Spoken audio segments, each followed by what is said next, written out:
আসসালামু আলাইকুম সকল ফেসবুক বন্ধু, কি অবস্থা সবার, কেমন আছেন? আমি কিন্তু দিনভরা কাজ করেও কিন্তু রাতের বেলায় ঘুরতে এসেছি শিলুন্দ বাজারের পাশেই আইটেলপাড়া কিন্তু এখানে একটা অনুষ্ঠান আরম্ভ হয়েছে। অনুষ্ঠানের আমি চারদিক দিয়ে ঘুরে ঘুরে দেখতেছি যে লোকজন তেমন নাই কে, কারণ এই প্রথম প্রথম অনুষ্ঠান তো সাধু সেবার ভিডিওটা আমি আপনাদের সম্পূর্ণ দেখাবো এবং তার আগে কথাগুলো বলে যাই যে এখানে কিন্তু অনেক দোকানপাট উঠেছে। আমরা কিন্তু ঘুরতে ঘুরতে সব দোকানপাটই পড়ায় ভিডিও করা শেষ, কিন্তু দোকানদার গাড়ি মুখ বলে তাকাইলে কিন্তু মুখে তেমন হাসি নেই, কারণ বেচা কেনা নাই কে।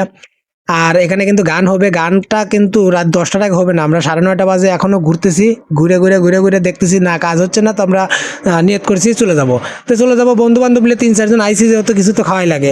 তো কি খাবো কোন? তে তার আগে করলাম যে কিছুটা ঘুরে ঘুরে ভিডিও করলে সাধু সেবার এখানে কিন্তু সুন্দর একটা পরিবেশ করেছে, কিন্তু লোকজন ঘোরাফেরা করতেছে, এখনও কিন্তু বসার জায়গায় করে নাই, যেহেতু 9:30 বাজে এবং বাদ্য বাজনাও কিন্তু এ পর্যন্ত ঠিকঠাক করে নাই। তাতে বাদ্য বাজনা ঠিকঠাক করতে করতে তাদের 10টা পার হওয়া যাবে, 10:30 বাজবি। তে আমরা চিন্তা করলাম যে না, তাহলে আর ঘোরাফেরা না করে যেহেতু সাথে লোকজন আছে তাহলে কিছু খাই। পরে 20-30 টাকা ঝালমুড়ি কিনলাম, কিনে সবাই মিলে খাতেছি। তে আমি আবার ভিডিও করতেছি যে ওরা দাঁড়া থেকে দেখতেছে কিভাবে বানাচ্ছে, বানালো আগে রাতে দিল, তারপরে জাল আমি খাইলাম। তো ভিডিওগুলো কেমন লাগলো অবশ্যই কমেন্টে জানাবেন, কে কোথা থেকে দেখছেন সেটাও কিন্তু জানাবেন। ধন্যবাদ।